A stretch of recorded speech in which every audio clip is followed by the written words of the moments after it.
Bonjour à toutes et à tous, ça va? Petit ouais, tout petit ouais. Vous avez de la chance donc de participer à cette conférence Bouge, imaginée par le Stade Rennais et le département d'Ille-et-Vilaine. C'est le 5e rendez-vous de ce type qui est proposé afin de vous sensibiliser sur les bienfaits de la pratique d'une activité physique. On entendra sur scène cet après-midi une championne médaillée olympique, un médecin cardiologue ambassadeur du programme Bouge et 5 élèves qui viendront leur poser des questions. Et puis on gardera ensuite du temps pour échanger avec vous tous. Pour lancer ce 5e rendez-vous Bouge, j'invite Régine Komokoli, conseillère départementale déléguée à la protection maternelle et infantile, à nous dire 2-3 mots au sujet de cet événement, donc co-organisé par le département d'Ille-et-Vilaine. Bonjour Régine. Bonjour. Regardez, ils sont là. Ils sont contents d'être là, ils sont en forme. Oui, c'est super. Bonjour à toutes et à tous. Alors, 2-3 mots, je ne sais pas, mais en tout cas, un petit mot. Chères collégiennes, chers et collégiens, chères mesdames du corps enseignant, chers professionnels amateurs de sport, chers dirigeants et professionnels du Stade Rennais, chère Madame Perle-Bouge. Je ne vous surprendrai pas en soulignant que nous entrons dans une année sportive exceptionnelle avec tout l'été 2 compétitions majeures qui vont rythmer nos loisirs. La Coupe d'Europe de football à partir de fin juin et surtout les Jeux Olympiques de Paris à partir de fin juillet. Quoi qu'il arrive, cette année, personne n'échappera à l'enthousiasme des compétitions sportives. Notre département d'Ille-et-Vilaine va prendre toute sa part et nous allons profiter des Jeux Olympiques et du soutien que nous y apportons pour promouvoir la pratique sportive. Mais cet enthousiasme est pour ainsi dire permanent grâce au suspens que notre équipe du Stade Rennais entretient chaque week-end. Et croyez-moi, pratiquant et suivant les compétitions de foot, je ne suis pas la dernière à me réjouir de vos victoires. Mais au-delà de ces compétitions, à notre niveau, et à vous et moi, je voudrais porter un message de vif encouragement à pratiquer un sport. Peu importe lequel, c'est vers vous, les collégiennes et les collégiens, que je me tourne en vous disant combien il est gratifiant de terminer une longue course, de sauter plus haut ou de faire avec succès un enchaînement de mouvements. En vous disant aussi combien l'esprit d'équipe que vous portez développé dès maintenant vous sera précieux tout au long de votre vie. En remarquant que c'est dès maintenant que votre corps et votre organisme partent sur des bonnes bases, si vous savez les habituer à bouger. Et puis, je ne pouvais conclure sans m'adresser à vous, professionnels et dirigeants associatifs dévoués et passionnés, professeurs d'EPS et TAIN du Stade Rennais, reconnaître que le mouvement sportif, particulièrement vivace en Ille-et-Vilaine et à Rennes, qui, à travers ses clubs professionnels, ses centaines d'associations à la ville comme à la campagne, dans les quartiers populaires comme dans les communes aisées, sur les stades comme sur les tatamis, étaient formidables artisans de cohésion sociale. Le sport ne fait pas seulement du bien au corps et au mental, il fait aussi du bien à la société. Merci de votre attention. Merci Régine. Et avant les 2 JO, il y aura le passage de la flamme olympique, début juin, ici dans le département et à Rennes.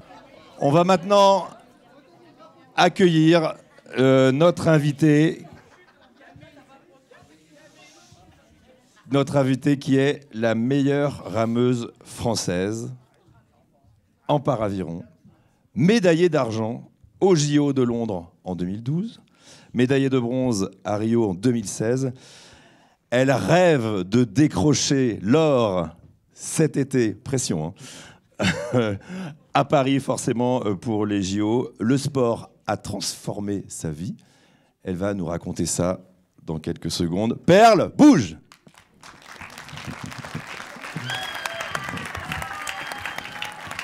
Alors, elle a amené ses médailles, hein, les vraies médailles des JO.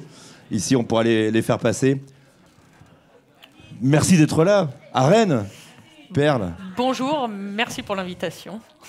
Ville que vous connaissez bien. Voilà, j'ai grandi ici, donc j'y suis régulièrement, je reviens régulièrement, même si je vis aujourd'hui dans le sud-ouest et je m'entraîne dans le sud-ouest. Ouais. Mais mon cœur est quand même rennais. C'est incroyable de s'appeler Perle Bouge cet après-midi pour le programme Bouge. C'est la cliente idéale, quoi. Alors j'ai pas été invitée pour ça. Le mot avait été choisi avant. Alors, avant de t'entendre, on va regarder un portrait de 2 minutes donc, sur la carrière. Qui est Perle Bouge? Regardez. En 1997, alors qu'elle a à peine 20 ans, Perle Bouge est fauchée par une voiture. Sa vie bascule, mais pas sa force de caractère, qui en fait une athlète paralympique française qui incarne la détermination, la force et la persévérance. Avant de devenir une rameuse d'aviron handisport multititrée, qui va la faire atteindre des sommets dans le domaine du sport adapté, c'est au basket fauteuil que la Bretonne s'illustre entre 2001 et 2010, mais la native de Rennes encaisse mal la non-qualification au JO de Pékin, et lorsque l'aviron bayonnais lui tend les bras, Perle ne résiste pas à se lancer dans le para-aviron. Perle participe aux épreuves d'aviron en catégorie tronc et bras. Elle remporte 2 médailles paralympiques en 2 de couple mixte avec Stéphane Tardieu, la première d'argent au JO d'été de Londres en 2012. 2012, c'est l'année où elle est faite chevalier de l'Ordre national du mérite. Son parcours inspirant est une source de motivation pour de nombreuses personnes, montrant qu'il est possible de surmonter les difficultés et de réussir, peu importe les circonstances. Elle utilise sa notoriété pour sensibiliser le public aux enjeux du handicap et pour encourager l'inclusion et l'égalité des chances. À partir d'avril 2018, elle fait partie de la commission des athlètes, une instance de 18 sportifs présidée par Martin Fourcade, qui a travaillé à la préparation concrète des Jeux Olympiques et Paralympiques de 2024. Elle est également ambassadrice du Comité paralympique et sportif français. Perle Bouge est un modèle de détermination inspirant les autres à croire en leurs rêves et à ne jamais abandonner. Son parcours exceptionnel fait d'elle une véritable icône du sport adapté en France. Médaille de bronze aux Jeux Olympiques de 2016 à Rio et championne du monde 2018, elle brigue une 4e participation aux JO à Paris. Aujourd'hui, Perle rame avec Benjamin Davier et n'a qu'un seul objectif, devenir championne paralympique. Bonjour à tous. J'ai vu que ça bougeait, mais pas tant que ça quand même. Il y en a certains, même 30 secondes, c'était compliqué pour se lever. Et, alors, je ne sais pas si c'était un problème de respiration ou juste... J'aimerais juste vous voir bouger un peu, vous mettre debout. Vous avez la chance déjà d'être sur vos 2 jambes, donc de vous mettre debout. Et puis de me montrer que vous êtes capable de bouger là un peu. Les garçons, les filles, tout le monde là. Mais j'ai besoin de vous voir bouger un peu parce que... Ah, là-haut c'est pas mal. Là-haut c'est pas mal, il y en a encore des assis là. Je veux que tout le monde se lève. Allez, tout le monde debout. Quel effort de se mettre debout. Il y en a encore des assis là. Alors c'est vrai que je suis assise, mais je vois encore ceux qui sont assis. Je pense que tout le monde est debout. Ouais, alors maintenant, je voudrais vous voir bouger un peu là. Enfin, je sais pas, les bras, les jambes. Faites un peu de bruit là pour...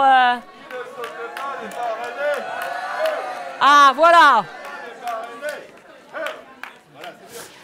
Merci.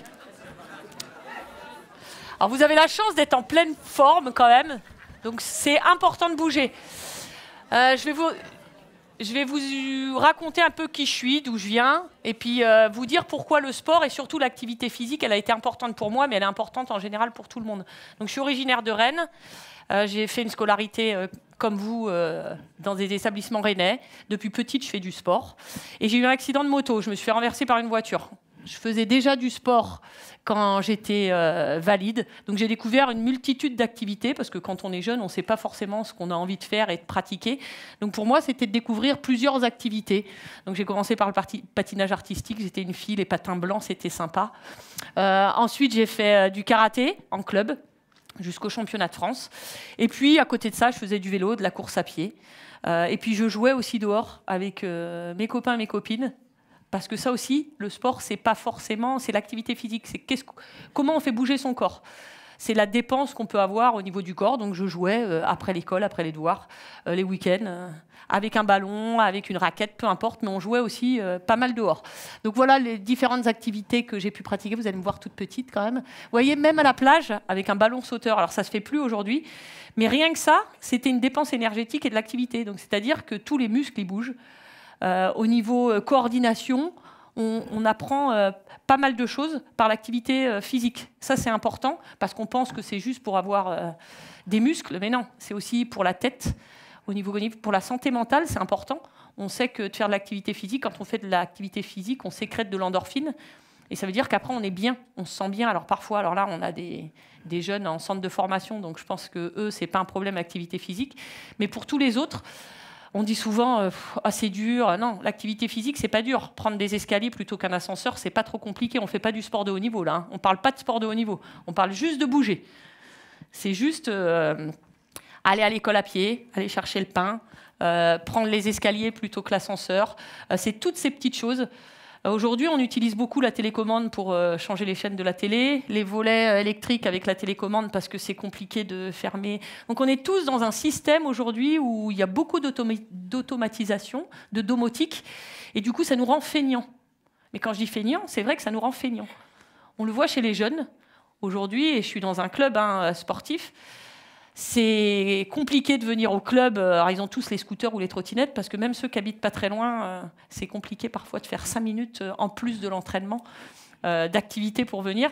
Donc voilà, c'est tout l'intérêt de l'activité physique. Donc vous voyez, moi j'en ai fait un peu. Ça, c'est juste bouger. Et puis après, j'ai vite eu envie de faire de la compétition. Donc déjà toute jeune, avec les crosses de l'école et tout, j'avais déjà envie de gagner, envie de battre les gens, envie de me battre et de me surpasser moi-même, progresser en fait, me fixer mes propres objectifs personnels. Donc voilà, je vous le disais, capacité physique et cognitive, ça on en est certain. Les gens qui font du sport, c'est dans tout. Passer son permis de conduire quand on est sportif, on en parlait tout à l'heure, c'est plus facile que celui qui n'a pas fait de sport ou qui ne fait pas de musique ou autre, en fait. Aujourd'hui, on le voit, moi j'ai ma nièce qui est monitrice d'auto-école, elle me dit, les sportifs, les musiciens, tous ceux qui font de l'activité, ont plus de facilité à passer un permis de conduire. Vous voyez, on ne parle même pas là de... C'est aussi tout ce que ça apporte en dehors, dans la vie, dans les réflexes, dans le fait d'anticiper les choses, de la coordination pour passer les vitesses, l'embrayage. C'est toutes ces choses-là. L'activité physique, elle apprend ça aussi. Depuis tout petit, c'est découvrir, c'est connaître son corps, c'est découvrir, c'est toute la mobilité. Et ça, c'est important pour mieux grandir, pour une vie d'adulte, mais aussi pour son capital santé, parce qu'on ne reste pas toujours jeune. Donc petit à petit, plus on a encore un corps en bonne santé quand on est jeune, plus on vieillit, mieux on vieillit, on va dire. Statistiquement, mieux on vieillit. Moins on fait d'activité physique, plus au niveau cardio-respiratoire, c'est compliqué. Au niveau du poids, on peut constater une prise de poids plus importante. Donc c'est tout ça qui est important. C'est pas, comme je vous dis, c'est pas faire du sport. Moi, je fais du sport de haut niveau, c'est un choix. On vous demande pas forcément de faire du sport de haut niveau. On vous demande juste de bouger un peu parce que c'est votre capital santé. Il est entre vos mains. Ça, personne d'autre ne pourra le faire à votre place. Donc c'est ce que vous allez faire pour vous-même qui va vous permettre, dans votre vie d'adulte, dans votre vie plus tard, d'être en bonne santé. Et quand on dit en bonne santé, c'est bonne santé physique, c'est ce que je disais, mais c'est bonne santé mentale aussi. Ça évite parfois la dépression, ça évite un mal-être. Parfois, les filles, c'est compliqué aussi d'aller faire du sport dans un club sportif ou à votre âge, un peu le regard. Non, c'est pas grave, on va pratiquer. Il y a forcément on peut trouver une activité sportive. Il y a des sports d'endurance, il y a des sports d'équipe, des sports individuels. Et je pense que tout le monde, il y a quand même un panel d'activités physiques. Je pense que tout le monde peut trouver une activité physique qui lui convient. Et ça peut être en club, mais ça peut être aussi hors club, prendre une paire de baskets et aller courir, aller marcher. Ça demande pas forcément beaucoup. Donc vous voyez, déjà petite, on faisait les crosses. Je ne sais pas si ça existe encore au collège. Ça existe encore ? Oui. Ah, qui est-ce qui fait les crosses au collège ? Ah il n'y en a pas beaucoup. Hein. Ah, il y a une personne qui a fait un cross au collège ? Ah ouais. Ah ouais, d'accord. Donc ça veut dire qu'on ne court plus au collège ? Si, mais pas trop. Pas trop. Donc vous voyez, moi j'avais déjà envie là et puis c'était sympa, c'est aussi se challenger, c'est aussi aller pratiquer avec les copains, les copines, et puis essayer de les battre aussi, parce que moi j'avais cet esprit de compétition. Donc voilà, moi à 19 ans, ma vie, je me suis fait renverser par une voiture, j'avais rien demandé. Alors ça arrive à tout le monde, ça peut arriver n'importe quand. Et en fait le sport il a été important parce que j'en faisais déjà dans ma vie d'avant, et il m'a permis de me reconstruire, le sport. Quand on passe d'une vie active, debout, sur ses 2 jambes, à 19 ans et qu'on vous dit, bah voilà, vous êtes accidenté aujourd'hui, votre vie, elle va un petit peu changer, tous les rêves sont un peu mis à plat, et on se dit, waouh, qu'est-ce que je vais faire? Est-ce que je continue mes études? Est-ce que le métier que je voulais faire, je vais le faire? Bah non, je ne peux plus le faire. Quel va être le regard des autres?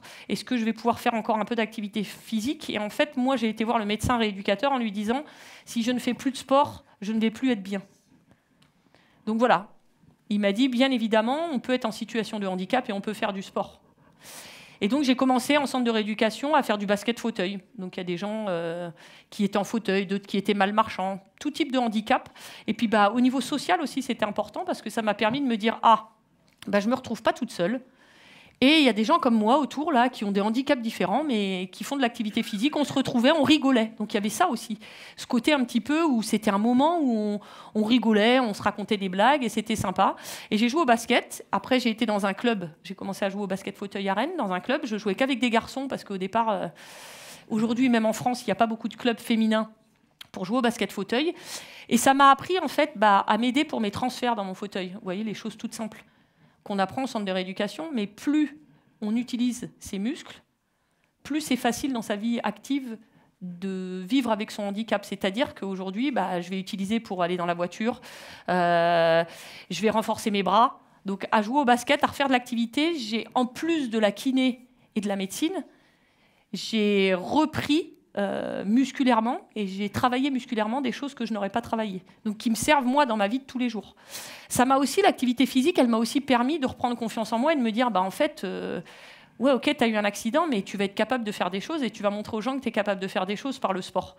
Donc j'avais besoin de me prouver à moi ce que j'étais capable, parce que je voulais me fixer des objectifs et aller de l'avant, puisque je faisais de la compétition avant, mais je voulais aussi trouver un travail, montrer que le handicap, c'est pas un frein et puis on peut travailler. Donc voilà, moi, le sport, il m'a permis tout ça. Aujourd'hui, j'ai un travail, j'ai une vie de famille, je fais du sport de haut niveau. Donc vous voyez, c'était un outil essentiel dans ma construction. Il l'aurait été si je n'avais pas eu mon accident, mais il a été encore plus important le fait que j'ai eu mon accident. Il m'a vraiment aidé, et psychologiquement, c'était de se dire, je passe d'un centre de rééducation où on est un petit peu protégé à se dire, je reviens dans une vie active où j'étais sur mes 2 jambes et je me retrouve en fauteuil. Quel va être le regard des gens ? Comment les gens vont... Quelle image ils vont avoir de moi? Et en fait, à travers le sport, je leur ai montré que, voilà, comme n'importe qui d'entre vous, on peut faire du sport de haut niveau, même quand on est en situation de handicap. Et j'ai eu la chance de faire des jeux. Alors, j'ai pas dit que c'était facile. J'ai juste dit que je l'avais en rêve. Je me suis fixé des objectifs. Je me suis entraînée, beaucoup entraînée. Je m'entraîne encore beaucoup aujourd'hui. Et ça m'a permis d'avoir 2 belles médailles. Vous pourrez vous les faire passer tout à l'heure, si vous voulez, et prendre en photo ou autre. Mais c'est juste dire ça, c'est que le sport, il m'a permis tout ça. Il m'a permis d'être bien dans ma tête, il m'a permis d'être qui je suis aujourd'hui. Aujourd'hui, j'ai des responsabilités professionnelles, j'arrive à faire les jeux.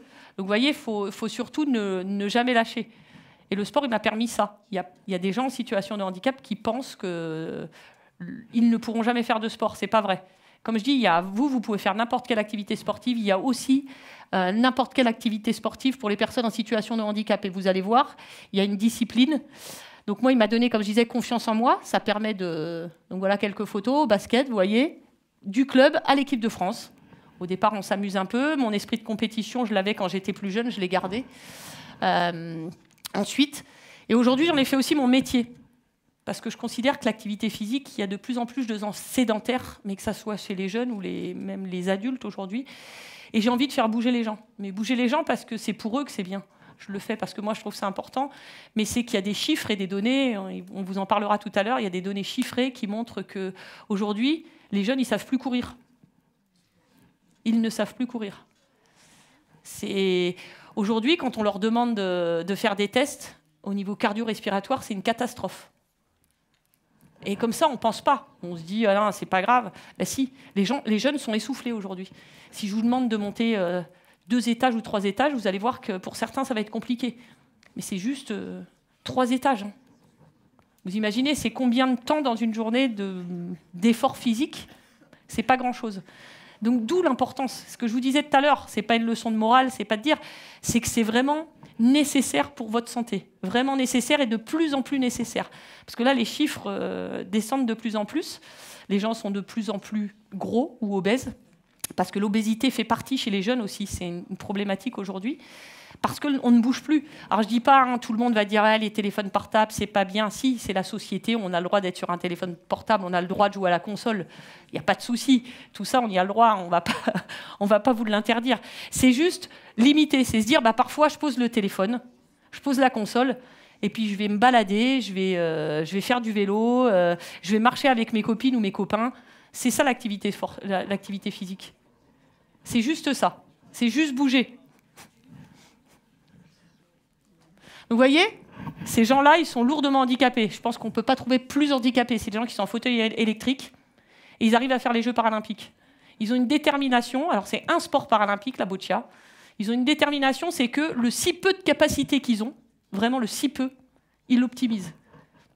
Donc, dites-vous que eux, avec ce qu'ils ont, ils le font. Vous avez la chance, et c'est une chance, d'avoir vos 2 jambes, vos 2 bras et de pouvoir bouger. C'est vraiment une chance. Dites-vous que c'est une chance. Donc ces gens-là, vous voyez, avec soit une licorne, ils bougent juste la tête, ça leur demande un effort considérable. Vous, de faire 3-4 pas, c'est pas trop considérable comme effort. Donc c'est juste pour vous montrer que vous voyez, à tous les niveaux, on peut se fixer des objectifs et on peut aussi aller jusque... Alors pour les footballeurs, ça va être d'être professionnel et pourquoi pas de vivre la Coupe du Monde quand c'est possible, même si c'est pas possible pour tout le monde, mais voilà, c'est ça. Pour eux, c'est de faire les Jeux paralympiques. Ou pour les valides, dans certaines disciplines, de faire les Jeux olympiques. Donc voilà, moi j'ai découvert l'aviron, au départ en loisir, je trouvais que c'était sympa, et puis je me suis vite prise au jeu. Donc la compétition m'a animée. Être dans un club avec déjà des personnes valides, c'était chouette pour moi, parce que j'ai réussi à faire changer le regard sur le handicap. On s'est aussi aperçu que les jeunes qui venaient au club, parfois, c'était compliqué. Quand moi, ils me voyaient m'entraîner, aller sur l'eau, quelles que soient les conditions, m'entraîner 2 fois par jour, ils se disaient, et je leur disais, vous n'avez pas le droit de ne pas le faire, vous avez cette chance. Quand je vais dans les collèges et que je vois qu'il y a beaucoup de dispenses de PS, sincèrement, ça m'agace. Parce qu'on peut avoir une dispense de PS parce qu'on est blessé ou qu'on est malade. Mais avoir des dispenses de PS répétées, sincèrement, ça m'agace. Donc en général, je râle un peu auprès des jeunes en leur disant, vous avez cette chance, bougez. On s'en fout des notes. Fixez-vous vos propres objectifs, même si c'est important sur un bulletin de scolaire. L'enseignant, il n'est pas idiot. S'il voit que vous faites des efforts, il va vous accompagner. Si vous ne faites pas d'efforts, c'est sûr qu'on n'accompagne pas les gens. Donc il faut bouger. Le PS, c'est aussi pour ça à l'école. Ça apprend des valeurs. Le sport, il apprend des valeurs, le respect. On en parlait aussi tout à l'heure, le bonjour, le merci, le au revoir, l'esprit d'équipe, la solidarité. On ne laisse pas un copain qui n'est pas bien. Dans un sport d'équipe, quand il y en a un qui n'est pas là, les autres, ils sont là pour justement le booster, parce que ça peut être la fois d'après, ça peut être quelqu'un d'autre qui n'est pas bien. Donc c'est ça aussi le sport d'équipe. Moi, les médailles, je ne les ai pas gagnées toutes seules. Ouais, on peut dire une médaille comme dans n'importe quel sport. Moi, mes médailles, je les gagnais parce que, bien évidemment, je me suis entraînée, mais parce que j'ai aussi eu des bénévoles qui m'ont porté le bateau, un kiné qui a été là pour moi. Et tous ces gens-là, ils se sont bougés eux aussi pour croire en mon projet, vous voyez, à leur niveau. Mais ils se sont bougés et ils m'ont aidé à atteindre la médaille. Donc cette médaille, elle est partagée. Toutes les médailles que j'ai, elles sont partagées parce qu'elles appartiennent à plein de monde. Vraiment à plein de monde. Parce qu'il n'y a que nous qui sommes sur le podium, en effet. Mais il y a plein de gens qui se sont bougés autour de moi et qui m'ont aidé à avoir ces médailles. On va vous les faire passer, comme ça vous verrez. Je fais un sport mixte aussi. Alors, pour beaucoup, ça ne vous parle pas, garçon-fille. Moi, j'ai l'obligation au jeu de faire un sport en mixité avec un garçon. Et on apprend aussi à connaître les gens comme ça en faisant du sport mixte. On ne fonctionne pas pareil, les garçons et les filles. Mais quand on est dans un bateau, on est là l'un pour l'autre et on se dépasse l'un pour l'autre. Donc c'est vraiment se dépasser l'un pour l'autre pour faire avancer le bateau. Dans un sport d'équipe, c'est pareil. On peut ne pas s'entendre avec tout le monde, mais on porte le même maillot, on porte les mêmes couleurs. Donc ça, il faut aussi se bouger pour ça. Vous voyez, la confiance en soi, on l'a parfois à votre âge. On peut avoir des doutes, on peut avoir des questionnements. Le sport, il aide aussi à avoir confiance en soi et à s'accepter en tant que personne. Le jugement, vous l'aurez toujours. Il y aura toujours des gens qui jugent et vous jugerez toujours. Ça fait partie de la société. On est des individus, on sera toujours jugé, on jugera toujours. Mais il vous permettra de prendre du recul et d'avoir confiance en vous. Il vous permettra d'être bien dans votre tête. C'est important d'être bien dans sa tête. On peut se poser plein de questions. On est dans une société qui bouge beaucoup aujourd'hui, avec beaucoup de mal-être aussi chez les jeunes étudiants, les jeunes lycéens. Voilà, le sport, il permet aussi d'évacuer tout ce stress. Quand on va courir, quand on libère de l'énergie, on libère aussi tout le stress qu'on a en nous. Et après, on se sent bien. Donc ça aussi, c'est important. Et puis il y a aussi cette notion de plaisir. Faire de l'activité physique, c'est du plaisir, c'est aller au club avec rejoindre ses copains. C'est pas forcément, comme je le dis, c'est pas toujours du haut niveau. C'est juste aller voir des copains, faire une activité ensemble, se bouger ensemble, rire ensemble. C'est aussi tout ça. Donc voilà. Et vous voyez, moi, je peux faire plein d'activités. J'ai aucune limite d'activité. Je peux faire du ski, du tennis. En fait, dès que je peux faire une activité, je la teste. Donc vous voyez, c'est ça qui est important. Il faut croire en ses rêves. Moi, j'y ai cru. On se dit, tout n'est pas possible. Croyez en vos rêves, quels qu'ils soient. Bougez, croyez en vos rêves. Vous les atteindrez, vous les atteindrez pas. Mais par contre, il faut rêver. Moi, j'ai rêvé, j'ai réussi à aller chercher 2 belles médailles. Je continue de rêver, j'espère que je serai la prochaine à Paris. La qualif n'est pas encore là. Mais enfin, vous voyez, il faut rêver. Vous êtes jeune. Vous êtes jeune, le rêve, ça fait partie. Fixez-vous vos propres objectifs.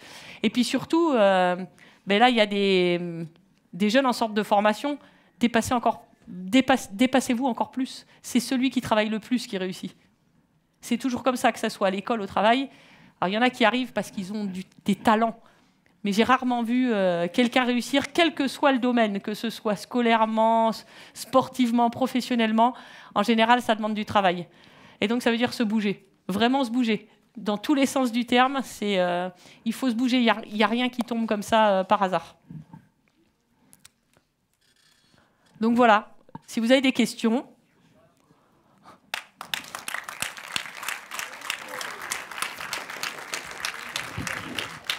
Ouais.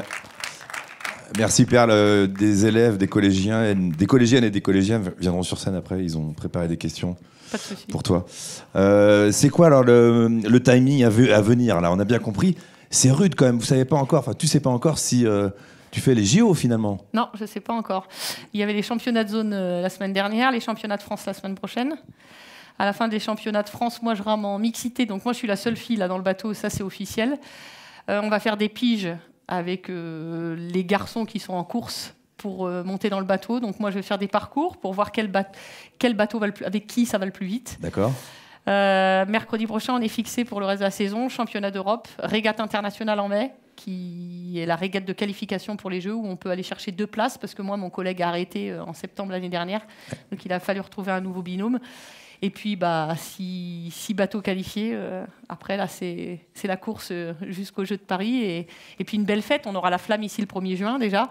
Donc, les territoires vont commencer à nous porter aussi, parce qu'on a aussi besoin des territoires et du public. On a la chance d'avoir les Jeux en France. C'est vraiment une chance. Ça fait beaucoup parler. Mais si on a notre public derrière nous, parfois, ça peut faire la différence, soit sur la couleur de la médaille, soit sur des petites choses. Ça peut faire la différence. Donc, on aura besoin du soutien de la population française. Où se dérouleront les épreuves à laquelle on espère tu vas participer aux Jeux Para en aviron? Alors la régate de qualif c'est Lucerne en mai et les Jeux Paralympiques c'est comme pour le kayak et aviron, c'est à Vers-sur-Marne. Donc en région parisienne. En région parisienne nord, ouais. Ok, t'en as pas beaucoup parlé, et l'entraînement en paraviron c'est très dur, faut s'accrocher. Ouais, je faisais du sport individuel en valide, j'ai fait du sport co. Et l'aviron, c'est un sport de nature. Donc moi, j'aime bien déjà. C'est un sport où, quand on est tout seul dans son bateau, on ne cherche pas d'excuses. Donc on s'entraîne déjà pour soi et à dépasser ses propres limites. On n'a pas le collègue sur qui parfois s'appuyer quand on ne va pas bien. Mais c'est un sport où moi, je m'entraîne 2 fois par jour. Là, je suis rentrée de Paris, je me suis entraînée avant de venir ici. Je me réentraîne ce soir, du lundi au dimanche. Et oui, il n'y a pas trop de... Mais c'est aussi un plaisir, je le fais par plaisir. Le jour où je ne prends plus de plaisir, j'arrête de faire du haut niveau. Je n'ai pas dit que j'arrêterais le sport, mais j'arrêterais de faire du haut niveau. C'est aussi un plaisir, c'est tout ce que ça me procure, en fait. Tout ce que ça me procure. Tu as évoqué ta vie professionnelle, je suis sûr qu'ils se demandent vraiment précisément ce que tu fais. Tu bosses dans le sport. Ouais.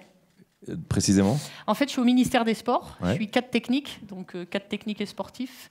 Et je suis placée auprès de la Fédération française handisport pour développer la pratique. Ça, c'était vraiment un choix de développer la pratique pour les personnes en situation de handicap physique et sensoriel. Et surtout chez les jeunes, de dire aux parents qu'ils peuvent avoir des enfants en situation de handicap, mais ils peuvent faire du sport et de l'activité physique. Et pourquoi pas rêver, et pourquoi pas, comme moi, aller chercher des médailles. Donc ouais, j'ai vraiment un petit peu cette fibre pour un peu la jeunesse et les faire bouger aussi, même s'ils sont en fauteuil, même s'ils sont amputés, même s'ils sont mal marchants. Il n'y a pas d'excuse à faire de l'activité physique, même pour eux. Alors, tu fais 1000 choses. Tu es aussi dans le comité exécutif avec des sportifs de de renom. Qu'est-ce que c'est que cette organisation qui participe justement à ce que les Jeux 2024 soient des Jeux incroyables, exceptionnels? Alors la commission des athlètes, elle a été constituée d'athlètes olympiques et paralympiques, ça c'est déjà très chouette, d'hommes et de femmes, de personnes encore en carrière et plus en carrière. Donc vraiment une mixité de population très intéressante. Et en fait, on est force de proposition sur c'est quoi pour un sportif les Jeux olympiques et paralympiques, qu'est-ce qui est important. Donc nous, on a dit bien manger, bien dormir. Ça avait été la première chose quand on est athlète, c'était bien manger, bien dormir. Mais c'est quoi aussi? C'est avoir sa famille et ses proches pas très loin. C'est fêter cet événement avec tous les gens qui nous entourent. On a la chance de les avoir en France. C'est comment on voit la médaille. Qu'est-ce que ça représente pour nous, la médaille? Est-ce qu'on a envie de la partager? Donc c'est à la réflexion et à la conception de la médaille. Hier, j'étais aussi à la commission des athlètes. Là, on était plus sur la célébration des athlètes, sur les finitions du village olympique et paralympique. Donc voilà, toute cette accessibilité, parce que pour moi, j'ai aussi l'importance de l'accessibilité et que ces Jeux, ça soit un tremplin, même si tout n'est pas prêt et parfait pour 2024, c'est de se dire qu'il faut que ce soit un tremplin et puis aussi mettre plus d'activités sportives. Je le répète beaucoup, mais mettre plus de sport dans la vie des gens, quoi. Les faire bouger, vraiment les faire bouger. C'est un fait de société et il faut vraiment... donc je me bats vraiment pour ça aussi, de dire il faut bouger et mettre plus de sport dans la vie des Français, dans l'entreprise, à l'école, et puis le valoriser surtout. On va reparler de l'activité physique avec professeur Carré dans quelques minutes. On peut faire passer les médailles. C'est sympa, elle a amené les 2 médailles olympiques. On va démarrer avec la violette. C'était quoi? C'était où? Celle-là, c'est Londres en 2012, médaille d'argent. Donc celle-là, mes premiers Jeux. Ouais, donc 2012. Alors 2016, c'était plus compliqué. C'était au Japon, à Tokyo. Non, c'était à Rio. Non mais pardon. 2021 Ouais, 2021, ouais. Pardon. Ça veut dire aussi qu'il faut rebondir après un échec et une désillusion assez terrible, où là tu finis 9e, pas remuer le couteau dans la plaie, mais voilà, il n'y a pas que des victoires, quoi.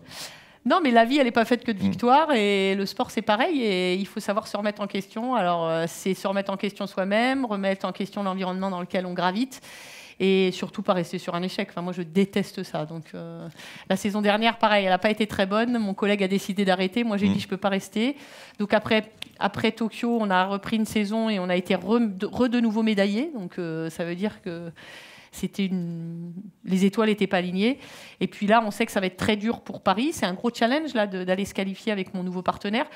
Mais les deux, on est sportifs de haut niveau. On a envie d'y aller et d'y croire. Et comme je dis, il faut rêver. Donc déjà, on rêve, on va tout donner. Et puis là, on peut leur faire passer les médailles. Elle a une petite spécificité, celle-ci, c'est que... Elle fait du bruit. Alors, c'est pas la samba de Rio. Hein, c'est pour les déficients visuels, en fait, parce que le son n'est pas le même en fonction de la couleur de la médaille. D'accord. Il y a des disciplines où on peut avoir... Il y a du braille derrière aussi. Et du braille derrière. Ouais. Juste un truc, c'est un peu précieux quand même, parce qu'on y a laissé un peu de sueur. Donc, c'est un peu précieux. Vous pouvez les prendre en photo, vous pouvez faire... Juste une chose, ne pas les faire tomber. Parce qu'il y a des gens qui les gardent, vous voyez, dans des malles Vuitton. Dans des malles, dans des coffres forts. Moi, je trouve que les médailles, elles sont faites pour vivre et elles sont faites pour faire rêver, pour transmettre. Mais juste un truc, les faites pas tomber. C'est vraiment le petit truc que je vous demande. Les médailles si précieuses et méritées de perles. Alors, on va recevoir un médecin, cardiologue, qui est ambassadeur du programme Bouge. C'est professeur François Carré, qui est là, qui va tout vous expliquer sur les besoins et l'importance de bouger. Pas forcément de faire du sport, hein, la nuance est importante, on va en parler tout à l'heure. Et puis je vais demander aux 3 premiers élèves qui ont préparé des questions pour nos intervenants de venir sur scène. Alors Hugo, Lina et Cassandra, venez sur la scène. On peut les encourager. Hein, Hugo Ici, là. Ouais. L'escalier est là-bas. Hugo, Lina, Cassandra, vous avez votre petit papier avec les questions? Vous avez les... Ok, super.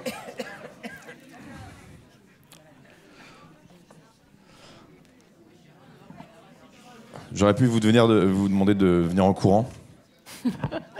Non? T'as une cheville cassée, d'accord. Bah voilà, on va parler de dispense de sport tout à l'heure, justement.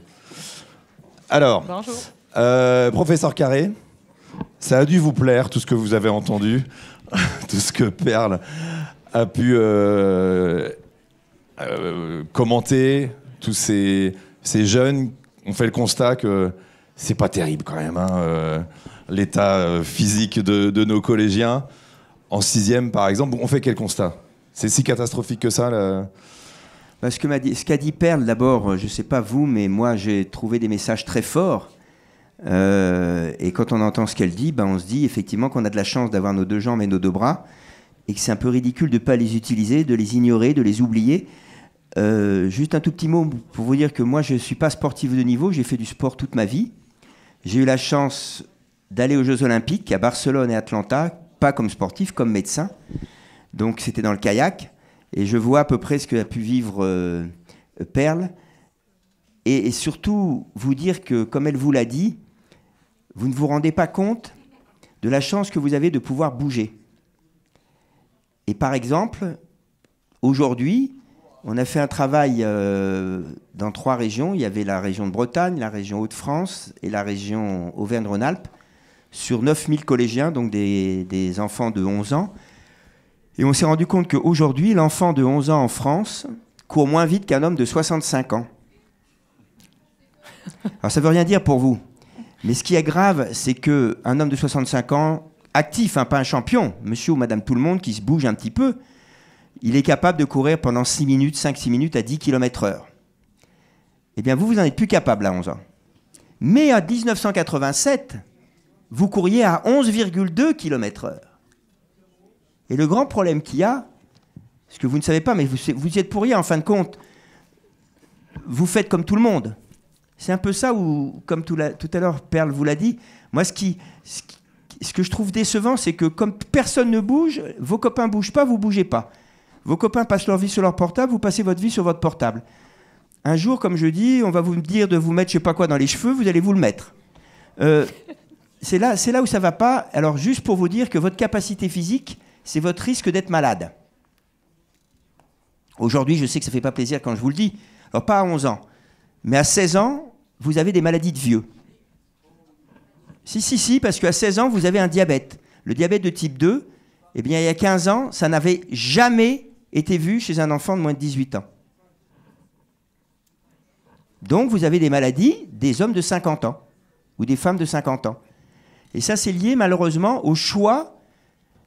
Alors, ce n'est pas forcément vous qui le faites, vos parents ont sûrement un rôle, parce que vos parents devraient vous faire bouger, vos parents devraient vous aider à bouger, vous dire combien c'est important de bouger, et déjà de vous mettre debout. Et j'ose le dire, même avec Perle à côté de moi qui ne peut pas le faire, mais pour bouger, il faut déjà se lever. Et tout à l'heure, vous avez entendu ce qu'elle vous a dit, Perle. Elle vous dit, ça donne le moral. Quel est votre mot préféré actuellement? Je m'ennuie. Je déprime. J'ai la flemme. Mais comment on peut voir la flemme quand vous restez aussi longtemps assis ou couché? Ça prouve bien que ça fatigue de rien faire, si vous avez la flemme. Et tout ça, ça a l'air de rien pour vous, mais comme je vous le dis, c'est vraiment essentiel, et surtout, vous passez à côté de plein de choses. Parce que si vous vous ennuyez et que vous avez la flemme, je vous promets que si vous vous levez et que vous allez bouger, pas faire du sport, bouger avec vos copains ou avec vos copines, vous aurez la banane, et en plus, vous ne serez pas fatigué. Et ça, vous n'arrivez pas à nous croire. Et est-ce que vous avez parlé du diabète, professeur? Est-ce qu'il y a d'autres conséquences à leur âge? Conséquences physiques, morales aussi, Perle l'a évoqué. Le fait de ne pas faire assez de sport, ça provoque quoi dans notre corps? Oui, ça ne surprend pas aujourd'hui d'entendre qu'un enfant de 11 ans a une dépression nerveuse. Moi, quand j'étais il y a 10 ans, jamais un enfant pensait être dépressif. La dépression va avec j'ai la flemme, je suis fatigué, je m'ennuie, je ne sais pas quoi faire. Ça, c'est déjà des premiers signes. Donc, ça veut dire que vous êtes dans un système où, effectivement, vous n'avez pas les endorphines dont a parlé Perle tout à l'heure, qui vous donnent l'envie de bouger. C'est quoi alors? Est-ce qu'on peut expliquer ce que c'est, l'endorphine? Alors, les endorphines, c'est simple. Quand vous bougez, vous libérez des substances que vous pouvez tous libérer. Il n'y a pas besoin d'être un champion. Ces substances vont aller dans tout l'organisme, et certaines vont dans votre cerveau. Et c'est ça qui vous donne la joie, le plaisir. Quand on dit « je m'ennuie », c'est qu'on n'a pas le plaisir, c'est qu'on ne sait pas quoi faire, c'est qu'on s'embête, s'ennuyer. Donc, Ça prouve qu'il vous manque quelque chose. Eh bien, justement, ces endorphines vont vous libérer. Et en plus, il faut bien savoir une chose, c'est que moins vous bougez et moins vous avez la chance d'avoir des bons résultats scolaires. Oui, absolument. Oui, oui, absolument. Quand vous prenez une classe, ceux qui ont la meilleure moyenne sont ceux qui font de l'activité physique, pas du sport. Hein? Ce sont ceux qui font de l'activité physique. Toutes les études nous le montrent. Je vous prends juste un petit exemple. Vous allez comprendre tout de suite. Il y avait eu un travail qui avait été fait. Alors maintenant, vous êtes grand, vous allez rire quand je vais vous dire ça. Mais c'était en primaire. Pourquoi en primaire? Parce que c'est plus facile avec les primaires. La maîtresse arrive, la professeure des écoles, et dit aujourd'hui, on va apprendre une poésie. Il y a 2 strophes à apprendre. Elle a 30 enfants. Il y en a 15 qui restent assis. Ils vont apprendre la strophe par cœur. Pendant ce temps-là, les 15 autres de la même classe vont courir ou jouer au ballon dans la cour. Ils jouent, tout simplement. Ceux qui ne vont pas, qui restent assis, mettent 11 minutes à apprendre la strophe. Après arrivent les 15 qui, pendant les 11 minutes, ont couru, reviennent, s'asseyent, et ils mettent 7 minutes à apprendre la strophe. 4 minutes de moins. Le lendemain, on change. Ceux qui avaient couru la veille restent assis. Ils mettent 11 minutes à apprendre la deuxième strophe. Et ceux qui, la veille, avaient mis 11 minutes en restant assis, vont courir. Et quand ils reviennent, ils mettent 7 minutes à apprendre la strophe, alors qu'ils avaient mis 11 minutes avant. Donc ça veut dire que rien que de bouger, vous allez plus vite retenir vos leçons. Est-ce que vous avez entendu les résultats scolaires des Français? C'est parmi les plus mauvais. Et les Français, les jeunes Français, sont parmi ceux qui bougent le moins. Sur 146 pays dans le monde en 2020, la France est classée 119e au niveau activité physique. C'est-à-dire que les jeunes Français de 11 à 17 ans font partie de ceux qui, dans le monde, bougent le moins. 119e sur 146. Et comme par hasard, nous sommes parmi ceux qui avons les moins bons résultats scolaires. Vous l'entendez à la radio en permanence. Il suffirait simplement, c'est pour ça qu'on a mis les 30 minutes d'activité physique quotidienne à l'école, et les professeurs des écoles nous le disent, eh bien les enfants, quand ils ont bougé, ils arrivent, ils sont calmes, et surtout ils retiennent tout ce qu'on leur dit. C'est exactement ce que je suis en train de vous dire. Et ça veut dire aussi, professeur, qu'arriver le matin au collège, par exemple, en ayant fait 80 ou 100 pas, parce qu'on est sorti de chez soi, on a pris le bus, on est descendu devant le collège, et on est rentré dans la classe, c'est pas génial pour la concentration. Non, bien Alors sûr. que si on a été en vélo quand c'est possible, etc., ou à pied, ça c'est des conseils concrets que vous donnez. Oui, exactement. Il y a un joli travail où on s'amuse à faire des IRM. Une IRM, c'est un examen cérébral, et c'est bien parce qu'il n'y a pas de rayon, il n'y a rien, on peut le faire aux enfants, à tout le monde, où on voit, alors il faut prendre des IRM un petit peu spéciales, mais on voit le nombre de neurones qui sont réveillés. L'enfant qui arrive à l'école en étant déposé devant la porte de l'école, qui va s'asseoir, qui s'assied, son cerveau dort. Ça veut dire simplement que la maîtresse peut lui dire tout ce qu'elle veut, il ne retiendra rien, mais il sera très calme. Le même enfant, le lendemain, vient à l'école en marchant 15 minutes, son cerveau, on voit qu'il est totalement allumé, il est aussi calme, et il retient tout ce que dit la maîtresse. Donc vous ne vous en rendez pas compte parce qu'on ne vous l'a pas expliqué. Mais tout ce que je peux vous dire, c'est que nous, médecins, nous qui nous intéressons, moi ça fait 40 ans que j'essaye d'expliquer l'activité physique et le fait d'être trop assis. C'est ce qu'on appelle la sédentarité. Et là je me tourne vers les joueurs du centre de formation. Vous ne le savez peut-être pas, mais vous pouvez être un sportif sédentaire. Si vous êtes assis 10 heures par jour, c'est 2 heures de sport par jour qu'il faut faire. Je ne suis pas sûr qu'au centre de formation, vous fassiez tous les jours 2 heures de sport. Donc, rappelez-vous d'une chose, je peux être sportif sédentaire. En foot, vous avez un exemple qui n'est pas sportif sédentaire, c'est Cristiano Ronaldo. Ouais. 40 ans. 40 ans, je suis sûr que Cristiano Ronaldo a une capacité physique supérieure à, allez, 2/3 des joueurs de Ligue 1. À 40 ans.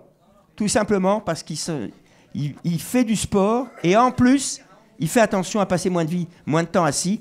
Et surtout, je ne vous l'ai pas dit, mais Perle vous en a parlé un petit peu, à manger un petit peu mieux. Parce qu'on n'a pas parlé aussi du bien manger.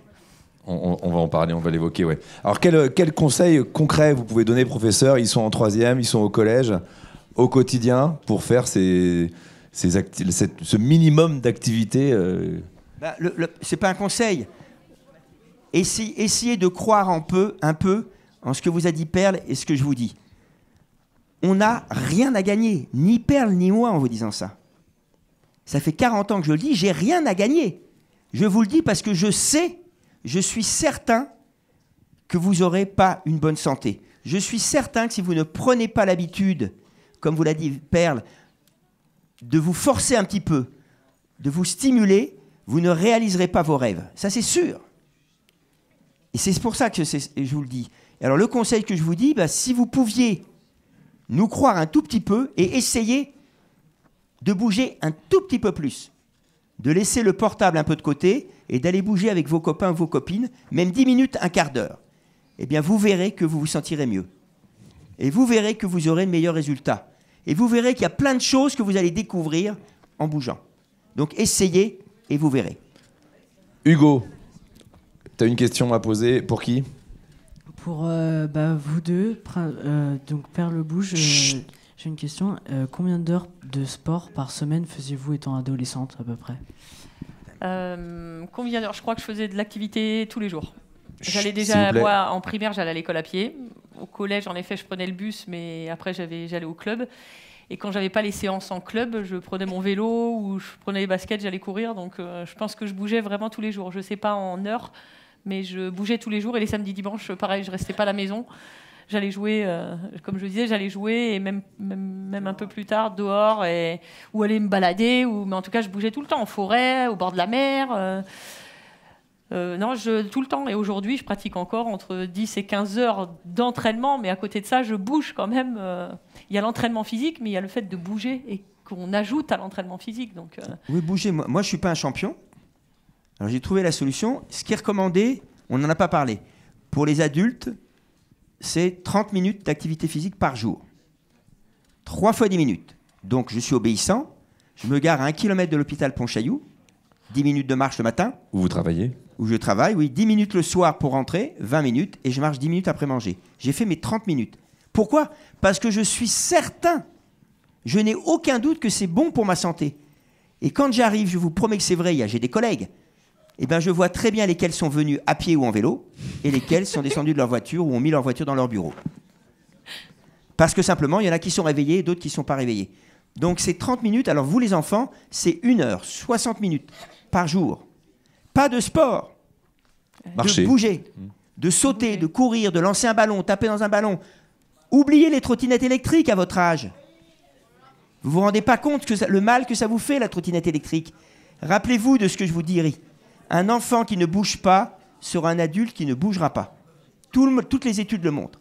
C'est comme, on vous l'a dit, Perle vous l'a dit, bonjour, merci, s'il te plaît, au revoir. Vous l'apprenez quand vous êtes gamin. C'est pas à 20 ans que vous allez l'apprendre. Donc si vous ne bougez pas maintenant, vous ne bougerez pas plus tard. Petite parenthèse, quand tu parles d'entraînement, Perle, c'est donc sur le bateau, mais c'est aussi de la muscu aussi, non ? C'est bateau, c'est muscu, c'est du rameur, c'est de la natation. Alors j'aime pas nager vraiment. Moi nager, Et en fait, je me suis rendu compte là cette année, donc il aura fallu que c'est super important. Ah ouais, et même à 45 ans. Ouais, mais même en termes de respiration, maintenant j'arrive à nager 1 heure, à faire 2,5 km en 1 heure. Et j'ai très vite progressé en fait. J'ai été en stage avec l'équipe 1 semaine. Ils ont déjà, les entraîneurs, vu la progression. Je dis non, j'aime pas et tout. Puis je me suis dit, pourquoi pas ? Des gens quittent le fauteuil. Et c'est un sport qui n'est pas traumatique. Donc en fait, les gens, ils peuvent pas dire, je vais me blesser. Enfin, c'est très rare qu'on se blesse à la natation. Alors oui, moi au départ, parce que je tournais bien la tête pour respirer. Mais il y a des sports qui ne sont pas traumatiques. La course à pied, on peut dire, ça abîme les genoux, ça abîme les chevilles. Mais tous les sports portés, ou la natation, ne sont pas des sports traumatiques. Donc voilà, une anecdote, c'est que même, j'aimais pas nager. Et du coup, maintenant, j'arrive à prendre du plaisir à nager. Ce que je n'aurais jamais pensé. Mais ouais, tout le temps. Mais c'est...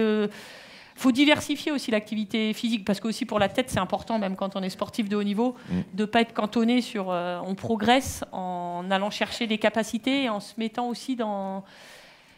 sortir sa zone de confort. Et je pense que là, je vais parler aussi pour le centre de formation. Quand on maîtrise sa discipline, moi, le rameur ou le bateau, je pense suffisamment bien la maîtriser.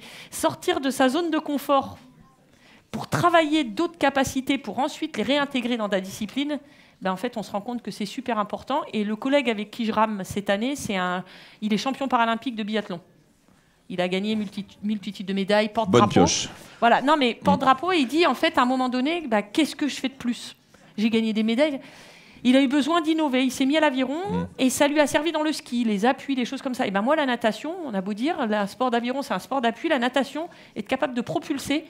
On se dit, bah ouais, en fait, je traverse l'eau. Et petit à petit, on apprend. La respiration, tenir 2000 mètres, ou pour un footballeur, courir pendant 90 minutes, même s'il y a des temps de jeu différents. En fait, c'est tout ça, c'est diversifié parce que ça fait du bien à la tête. Et aussi, on travaille des zones musculaires qu'on n'a plus l'habitude. On travaille sinon toujours les mêmes zones. Donc en muscu, la prépa physique m'a dit, bah en fait, maintenant, ça sert à rien. Ta muscu, tu vas jamais lever plus lourd puisque tu fais toujours les mêmes exercices. Et juste en diversifiant, je me suis rendu compte que j'y arrive plus. Bah oui, juste parce que les chaînes musculaires qui étaient utilisées n'étaient plus les mêmes. Lina ou Cassandra, une question? Ah, attends, vas-y, si va marcher, vas-y. Ok. C'est pour la cardiologie. Non, c'est pour Perle le bouge. Et est-ce que pensez-vous que le téléphone nuit à notre activité physique? Et si oui, pourquoi? Les écrans. En fait, je pense pas. C'est la durée qu'on passe dessus. Les écrans en règle générale. Ouais, les écrans. On peut utiliser son téléphone portable, on peut le regarder. Ça fait partie de la société. On évolue. C'est pas un souci. Mais quand j'en vois même à l'école qui ont le portable comme ça, là, hop, qui le remettent là, non. Enfin, à un moment donné, on peut pas. On peut passer un peu de temps sur son téléphone tous les jours. Un peu le matin, un peu à la pause, un peu le soir. On regarde, j'ai fait une étude sur le sommeil. Les jeunes, aujourd'hui, dorment moins que moi. C'est-à-dire que vous vous couchez super tard parce que vous dites « j'arrive pas à m'endormir ». En fait, on ne peut pas s'endormir quand on a la tête sur l'écran comme ça, les yeux... C'est impossible de trouver le sommeil. Le cerveau, il a besoin de repos. Mais quand je dis de repos, c'est parce que ça ne veut pas dire que vous regardez forcément des bêtises, je ne dis pas ça. Mais votre cerveau, il est capté, donc il est tout le temps en intensité. Le temps que ça redescende, ça demande du temps. Donc le temps de trouver la phase de sommeil, c'est compliqué. Donc non, ça ne nuit pas, mais c'est comme tout, en fait. C'est comme manger des frites, manger des haribots, une pizza. On a le droit de manger des frites, des haribots sous couvert d'un médecin. On a le droit de se faire plaisir. C'est juste entre en manger tous les jours et en manger une fois de temps en temps parce qu'on a envie et que ça fait du bien. Le portable, les écrans, c'est pareil. On ne va pas vous les interdire, ça fait partie de notre société. Aujourd'hui, on s'en sert tous, moi la première. C'est juste être capable de le mettre de côté de temps en temps. Et quand vous avez envie, des fois, dites-vous-le. Non, là, je ne le prends pas, je fais autre chose. Je prends un bouquin, je fais autre chose, je vais marcher. Et petit à petit, vous allez vite voir que vous allez prendre les réseaux sociaux, mais c'est des poisons. Sincèrement, tous ces influenceurs et tout, là, ça sert à quoi? J'étais avec eux hier à Paris, là, mais hormis se prendre en photo, que vous les regardiez, vous les likez, mais vous n'avez rien à gagner à les liker. C'est eux qui gagnent des millions. Non, mais vous les regardez, mais sincèrement, il y en a, ça sert à rien. Donc posez-les de temps en temps. Ayez cette capacité de vous dire, je résiste. C'est comme un enfant va lui dire, on te met le paquet de bonbons, t'en prends pas. Là, posez votre téléphone. Ouais, non, là, je vais pas le prendre. Et petit à petit, tous les jours. Mais continuez à vous en servir. Professeur, ils doivent dormir combien d'heures par nuit, ces jeunes en troisième? Normalement, le temps à leur âge, c'est au minimum entre 8 et 10 heures. Qui dort 10 heures ici, par nuit? Ah, il y en a. Il y a tout le centre de formation. Moi aussi. Ouais, c'est ça, tout le centre de formation, parce que souvent la lumière est éteinte à 21h30 ou 22h. Donc, est-ce qu'il y en a qui dorment moins de 8 heures? Wow. Ah ouais, il y en a beaucoup. Moins de 7 heures? Moins de 7 heures, c'est-à-dire que vous endormez après minuit. Il y en a qui dorment après minuit, qui s'endorment après minuit? Il y en a une vingtaine, ouais. Ah ouais. Qu'est-ce que ça vous inspire, professeur? Rien, moi ce qui m'inspire simplement, c'est que j'ai l'impression qu'il y en a pour qui c'est un exploit de dormir moins de 5 heures. Non, c'est pas un exploit.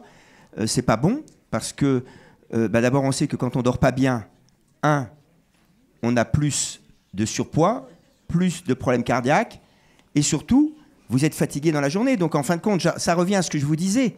Je suis fatigué, j'ai la flemme, donc en cours, en dormant 5 heures, vous ne pouvez pas être réveillé, c'est pas possible. Donc en fait, vous prenez, puis vous allez prendre cette habitude de dormir 5 heures. Votre corps va s'y habituer. Et c'est pas bon pour la santé. Nous, on est là pour constater. C'est ce qu'il faut que vous mettiez dans la tête. Alors moi, je suis cardiologue, vous vous doutez bien que j'aime pas trop le tabac. Et c'est pas le tabac que j'aime pas. C'est le nombre de malades qui sont malades à cause du tabac. Si demain on me dit le tabac ça fait rien à la santé, bah, fumons tous, aucun problème.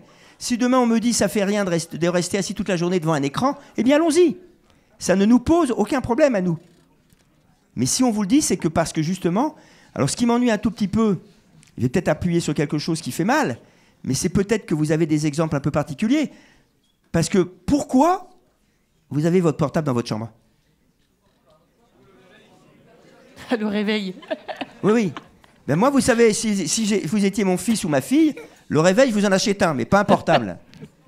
Il se trouve, par exemple, toujours pareil, chacun fait comme il veut. J'ai la chance d'avoir 8 petits-enfants.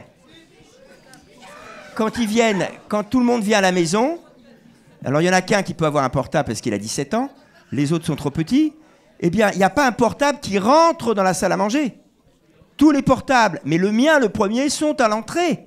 Il y a une petite assiette dans laquelle on pose ça. Donc, en fin de compte, c'est un petit peu ça le problème. C'est que si chez vous, tout le monde a le portable dans la chambre, tout le monde a la télé dans la chambre, ben de toute façon, on peut dire tout ce qu'on veut, ce n'est pas bon pour votre santé. Et je voudrais poser une question. Ah non, il y a encore une question peut-être à poser, puis peut-être une autre là.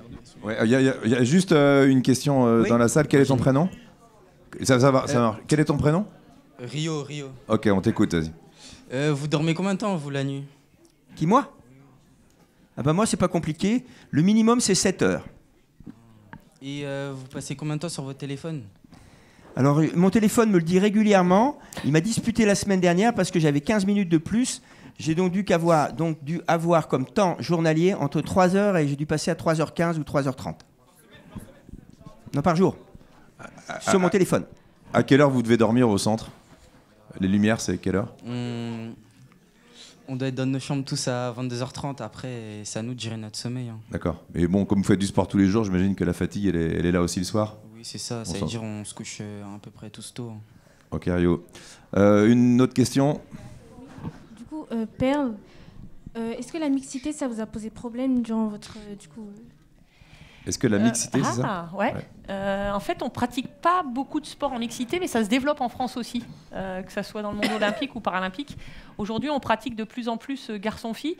Et non, moi, j'ai trouvé que c'était très enrichissant. Et au contraire, j'ai voulu aussi montrer que les garçons, parce qu'ils pensent toujours qu'ils ont les gros muscles et que c'est les plus forts, j'ai montré à mon collègue qu'en effet, il avait les gros muscles, il pensait pousser plus fort, mais que parfois, pousser fort, c'est qu'on envoie, nous, à l'aviron, c'est qu'on met toute la force au fond de l'eau et qu'il faut savoir faire glisser un bateau. Et que là, glisser un bateau, il faut réfléchir pour faire glisser un bateau. Donc c'est très complémentaire, on a réussi à être complémentaires, mais je trouve ça très bien, moi, cette mixité dans la pratique. Et puis c'est aussi changer le regard, parce que le sport, pendant très longtemps, il ne devrait pas être genré, le sport. Et encore aujourd'hui, le sport, il est genré. Le sport, c'est les garçons, certains sports, c'est pour les garçons et tout ça. Et non, le sport, il ne doit pas être genré. On peut être une fille et faire de la boxe, quel que soit le sport. Du foot, si on a envie de faire du foot ou du rugby, aujourd'hui, ça se développe chez les filles. Et pourquoi on ne pourrait pas... Oui, le foot masculin et le foot féminin, c'est pas la même chose. Le foot masculin, il y a plus d'impact et tout. Le foot féminin, moi, j'aime bien le regarder aussi parce que je trouve ça stratégique. Parfois, c'est un peu plus technique. Et voilà, le rugby, c'est pareil. Et bien évidemment qu'on ne va pas faire jouer dans des sports co une équipe féminine contre une équipe masculine, parce qu'à un certain niveau, chez les enfants, on peut le faire. Hein. Mais après un certain âge, la capacité physique et la différence physique est trop importante. Mais moi, je trouve que c'est très enrichissant de pratiquer en mixité. Hugo a une question. En fait, j'ai 2 questions pour vous, professeur. S'il vous plaît, on écoute Hugo.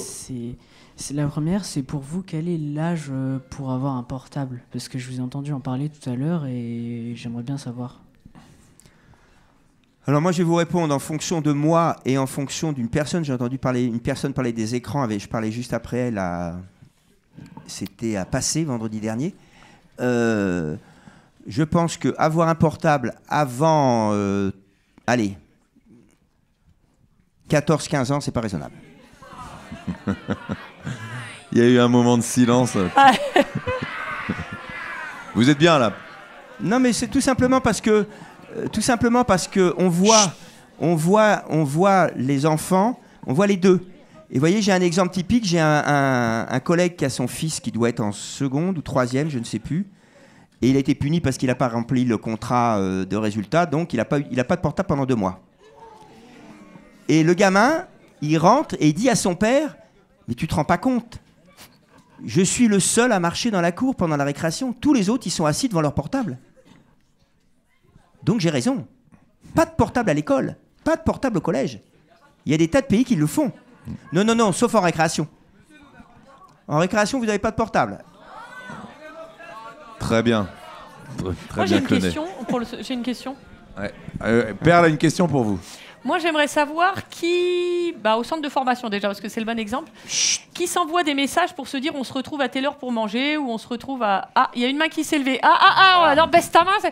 Est-ce que vous le faites? Non, non, on est là pour parler franchement. Non, on n'est pas là c'est pour, pas. Après, c'est pas du tout pour faire la morale. Est-ce que vous envoyez des messages pour dire quand vous n'êtes pas loin, on se retrouve là ou tiens comment ça va ou jamais? Ah ben vous êtes les seuls alors. Vous êtes les seuls. Vous assumez pas. Bravo Clonet. Justement, comme on parle de la vie au collège, il y avait... Oui, j'avais une deuxième question. C'était s'il vous plaît, on écoute Hugo. à partir de quel moment on peut avoir des problèmes cardiaques, quelles conditions pour qu'il y ait un risque de problème cardiaque? Si on fait pas assez de sport. Alors, je vais vous dire, c'est très simple. Il faut simplement que je vous explique un petit truc. Pour avoir le problème cardiaque le plus connu, vous savez, c'est l'infarctus du myocarde. Hein, c'est les artères qui se bouchent. D'accord? Vous avez les artères qui apportent le sang dans le cœur qui se bouchent. Il n'y a plus de sang dans le cœur. Il n'y a plus de sang qui arrive dans le cœur. Le cœur, c'est un muscle. Il ne peut plus se contracter. Et le cœur s'arrête. Voilà, en gros, de façon très simple. Cette artère, elle se bouge pourquoi? Elle se bouge parce que vous développez des petites plaques qu'on appelle du cholestérol, d'athérome. Vous avez dû en entendre parler, du cholestérol. Eh bien, aujourd'hui, les collégiens d'aujourd'hui ont plus de cholestérol dans le sang que les collégiens d'il y a 10 ans. Ils ont plus de sucre dans le sang. C'est pour ça qu'il y a les diabètes dont je vous ai parlé tout à l'heure. Ils ont une pression artérielle plus élevée. Moralité, aujourd'hui, la première cause d'arrêt cardiaque avant 30 ans, c'est l'infarctus du myocarde. Avant, c'était 45 ans. Aujourd'hui, c'est 30 ans. Donc écoutez bien ce que je vais vous dire. Parmi vous, il y en a qui préparent leur infarctus à 30 ans. Voilà. Avant, l'infarctus, on l'avait à 45 ans. Donc c'est-à-dire que si je prends les personnes qui sont le plus assis devant les écrans, ce sont eux qui ont le plus de sucre dans le sang, le plus de cholestérol et la pression artérielle la plus élevée. Et vous oubliez une chose pour vos vedettes. Vous savez, là, les champions de e-sport. D'ailleurs, je ne vois même pas pourquoi on appelle ça du sport, le e-sport. Mais enfin, peu importe. Mais ils s'entraînent comme des bêtes, les champions. Ils font 3 à 4 heures de sport par jour pour se préparer. Parce que pour rester concentré pendant X temps, il faut avoir une très bonne capacité physique. Donc, vous voyez, même eux, ils font du sport. On va... merci. On va, pour le dernier quart d'heure, on va changer d'équipe. On va remercier Lina, Cassandra et Hugo d'être venus et inviter Inès et Karina à venir sur la scène. Allez, on se dépêche. Non, c'est plutôt dans les 70-90. Alors, ça met beaucoup plus longtemps à baisser. 1. Inès et Karina, donc, qui vont venir. Et si vous avez des questions dans la salle, pour le dernier quart d'heure, vous n'hésitez pas à lever la main. On viendra avec vous avec un micro et vous pourrez poser la question soit à Perle ou au professeur François Carré. Ah bon? Ne soyez pas. Alors, qui démarre avec la première question? Qui débute? C'est moi. Alors vas-y, on t'écoute. Première question, elle est pour qui? Pour Perle. Perle, ok, vas-y. Ne sois pas Mets ton gêné. micro bien devant. Merci. C'est super gênant. On est entre nous. Ma question c'était, est-ce que vous avez rencontré des difficultés quand vous étiez en fauteuil roulant? Genre, c'est quoi vos difficultés? Les difficultés au quotidien? Dans la vie de tous les jours. Quand il y a des escaliers, ouais, ça m'embête un peu. Parce que moi, par contre, il me faut l'ascenseur. Mais en dehors, non, après, le regard des gens, ça m'est vite passé au-dessus. On vous juge souvent? Pardon? On vous juge souvent. Est-ce qu'on me juge souvent? On me juge, c'est ça? Oui, c'est ça. Je sais pas, et puis j'y fais pas attention, en fait. Ah, ok. En fait, je pense que c'est ce que je disais tout à l'heure. Naturellement, l'être humain, il juge et il est jugé. Après, il y a juger et juger. Il y a des gens qui vont venir me voir par curiosité ou me poser des questions, ça, c'est pas un souci. Mais après, non, je pense que j'en ai fait une force et j'ai essayé de me servir de mon handicap comme une force et justement pour faire changer le regard aussi un petit peu. Est-ce que ta vie a été facilitée depuis 20 ans? Est-ce que tu vois des changements dans la ville dans les infrastructures sportives dans lesquelles tu évolues? Ouais, moi je pense que la loi de 2005, elle nous a fait du bien quand même en termes de handicap. Il y avait celle de 75 et tout, on va pas faire l'histoire, mais elle a fait du bien. Il y a encore beaucoup à faire en termes d'accessibilité, quelle que soit l'accessibilité, hein, des transports, des prises en charge de fauteuils. Enfin, mon fauteuil, ça vaut 12 000 euros. C'est remboursé 600 euros. C'est juste pour donner un ordre d'idée. Donc après, on demande aux gens d'être actifs, de bouger. Sauf que si on ne se paye pas un fauteuil à 12 000 euros, moi, si j'utilise le fauteuil de l'hôpital, sincèrement, je ne vais pas beaucoup bouger, je ne vais pas travailler. Donc, il y a des choses qui changent. On a la chance aussi, souvent, parce qu'on peut critiquer ce qui se passe, on a la chance de vivre en France. Parce que quand on va à l'étranger, on voit aussi qu'il y a des sportifs ou des gens qui ont beaucoup plus de difficultés que nous. Il y a du bon et du pas bon. Après, moi, je pense que les Jeux de 2012 nous ont fait du bien en termes de handicap, dans la visibilité, Et ces Jeux de Paris en 2024 vont aussi faire du bien dans le savoir-vivre, vivre ensemble. Ce qu'on dit, parce qu'on parle de handicap, hein, mais c'est toutes les discriminations, quelles qu'elles soient. Ces Jeux vont peut-être permettre justement d'être à l'écoute. On disait le respect de l'autre, l'entraide, tout ça. Mais j'ai pas eu l'impression d'avoir le jugement, et puis ça me passe vraiment au-dessus. En fait, je me dis que le jugement négatif, c'est des gens idiots. Donc quand ils sont idiots, je les laisse. Bonne réponse. T'as une question ? Vas-y, on t'écoute. Est-ce qu'il y a des moments où vous avez voulu abandonner? Je pense qu'on a toujours un moment, mais comme tout le monde, oui, il y a des moments où on en a marre, on a envie de tout foutre en l'air. Mais après, j'essaie de me reconcentrer, de me dire, il faut aller de l'avant, la vie, elle est belle. En fait, on a la chance d'être en vie, et je vous le dis parce que je suis passée pas loin de l'autre côté de la barrière. Et je ne me rendais pas compte tant que j'étais sur mes deux jambes, vraiment pas compte de cette vie. Et je me dis qu'aujourd'hui, il y a des gens qui sont dans des hôpitaux, qui se battent contre des maladies, et qui veulent vivre. Et rien que pour ça, je me dis, mais croque-là, la vie, elle est belle. On sait quand elle commence, la vie, mais on ne sait pas quand elle s'arrête. Personne dans la salle ne sait quand sa vie s'arrêtera. Ça peut être très tôt, ça peut être très tard. Donc il faut la croquer, il faut la vivre, et il faut justement être en bonne santé pour la vivre le plus longtemps possible, parce que parfois, des éléments extérieurs, comme moi j'ai pu avoir, peuvent briser la vie. Donc... quand on enlève tous ces facteurs-là, il faut essayer d'optimiser au maximum à côté. Est-ce que tu sais déjà quand tu t'arrêteras ta carrière pro? Ouais. Après les JO, alors. Ouais. Ah ouais, d'accord. Mais après, j'ai plein d'autres défis. J'aimerais faire le Paris-Dakar, moi. Il y a plein de choses que j'aimerais faire. Ah oui. Écoutez, ouais, j'ai envie bouger. Ça s'arrête jamais avec Perle. Ouais, il faut bouger. Une autre question. On t'écoute. Est-ce que ça vous a coûté cher d'être en situation de handicap? Attends, pardon, on n'a pas entendu. Coûter cher, c'est-à-dire je sais pas, par exemple, financièrement? Oui, voilà. Avec un fauteuil à 12 000 euros déjà? Ouais, ça coûte plus cher parce que tout coûte plus cher. La construction, enfin les maisons, l'aménagement, ça coûte plus cher. Le fauteuil coûte plus cher. La voiture, c'est une boîte auto. La boîte auto, ça coûte plus cher. Tout coûte plus cher. Le handicap coûte plus cher, malheureusement, et ça, c'est un fait. Mais on fait avec, on se débrouille. Mais oui, ça coûte un peu plus cher. Et le fait de faire du sport de haut niveau quand on est en situation de handicap coûte un petit peu plus cher aussi. Mais voilà, c'est pas grave. On a rapidement évoqué l'alimentation, mais pas trop, François. Qu'est-ce que vous pourriez leur faire passer comme message? On a bien compris qu'il y avait des choses qu'on pouvait manger, mais à petite dose, de temps en temps, sans se priver de rien. Ils mangent mal, nos collégiens? Alors, aujourd'hui, tout le monde mange mal. Tout le monde mange mal, puisque nous sommes maintenant en France pratiquement à 50% en surpoids chez les adultes. Hein.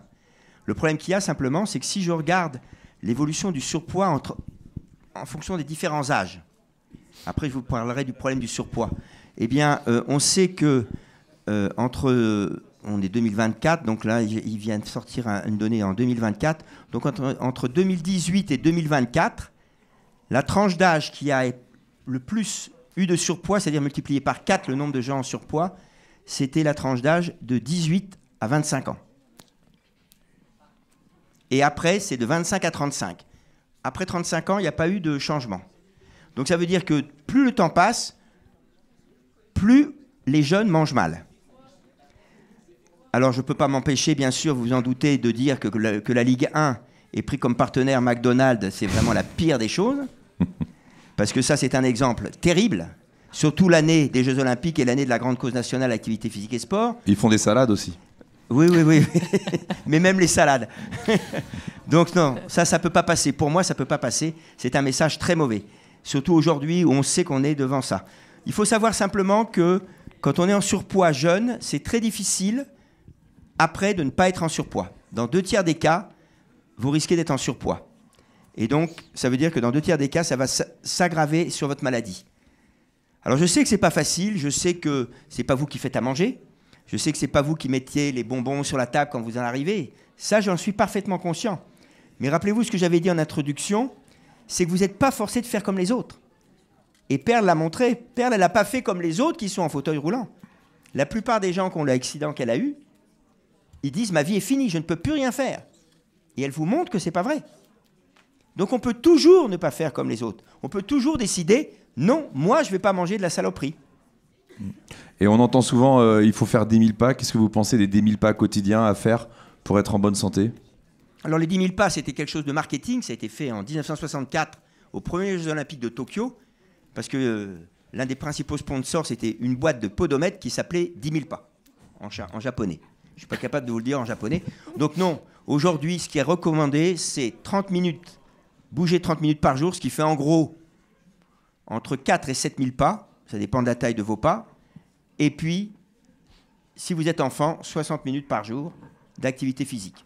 Vous devez le faire chaque jour parce que les molécules, les endorphines dont je vous ai parlé, elles ne marchent que 24 à 36 heures. Pour que vous reteniez bien ce que je vais vous dire, si vous faites 4 heures de sport le dimanche, par exemple, et rien d'autre dans la semaine, vous ne bougez pas du tout, c'est comme si vous vous laviez les dents 7 fois le dimanche. Voilà. Au lieu de vous les laver tous les jours. Donc une activité régulière voilà. Et pas intensive une fois par semaine. Ça sert à rien. Enfin, ça sert à rien. Non, c'est mieux que rien de faire 4 heures de sport le dimanche. Je ne vais pas dire que ça sert à rien. Mais ce n'est pas ça qui sert. C'est bouger chaque jour. Et si vous voulez faire 4 heures le dimanche, allez-y. Mais bougez chaque jour. Entretenez votre corps chaque jour.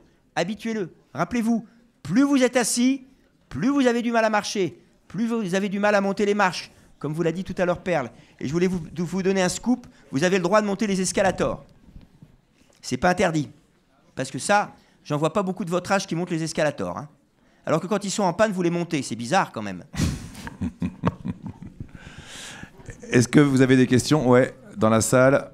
Vas-y, on t'écoute. Quel est ton prénom? Islam. Monsieur, vous avez parlé de bouger tous les jours, mais si on peut pas, on fait comment?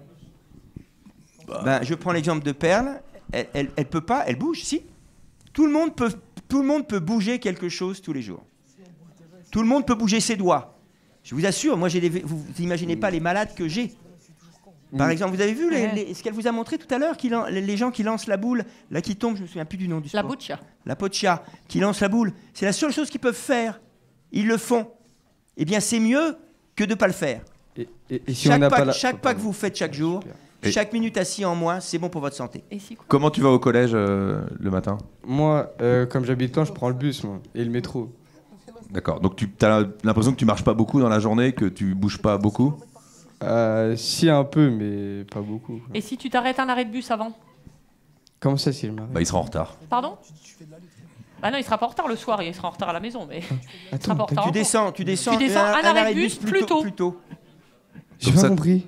Hein? Si tu descends un arrêt de bus plus tôt. Mais je vais être en retard parce que tous les jours je suis en retard déjà. T'as qu'à partir plus tôt. Le soir. Bah le soir tu seras pas en retard. Si je dois prier. Mais comment tu peux être en retard à ton âge en plus? Comment tu peux être en retard à ton âge le matin? C'est que tu dors pas assez ou c'est que tu mets pas ton réveil assez tôt? Si, mais c'est parce que j'habite vraiment loin. Ah ouais. Il se trouve toujours une bonne excuse. Ouais, en fait, vous êtes les pros de l'excuse, en fait. Parce que regarde, moi aussi, le matin, il faut que je me douche, il faut que je me transfère dans le fauteuil, ça prend du temps. Moi, faut que je me lève. Ça prend beaucoup de temps. Donc moi aussi, je peux être en retard, mais je suis rarement en retard. Et moi, quand je te dis que je me lève le matin pour que je me gare à 1 kilomètre plus tôt, je pars un quart d'heure plus tôt que toute la plupart des gens, parce qu'il me faut 5 minutes pour me garer et trouver ma place, 10 minutes pour marcher. Donc ça, c'est pas une bonne excuse, je suis en retard. Si tu es en retard, c'est que tu te couches trop tard ou que tu te lèves trop tard. Est-ce que vous avez une dernière question à poser à nos deux invités? C'est bon? Vous avez compris le message? Moi, je veux bien les médailles, par contre. Ah oui, alors où sont les médailles? Tu les as, Antoine? Ok. Les deux, hein? Ok. Merci beaucoup à Perle Bouge. On peut l'applaudir, la remercier d'être venu témoigner pour ce programme Bouge. Merci les filles pour vos questions. Merci professeur Carré. Merci. Alors il est un peu provoque des fois, mais vous allez bouger vous alors. Hein, c'est pour que vous entendiez bien le message. C'est vrai ? Merci au Stade Rennais, au département d'Ille-et-Vilaine d'avoir proposé cette 5e rencontre Bouge. Bon retour chez vous. N'oubliez pas, 1 heure par jour. Salut, bon retour chez vous.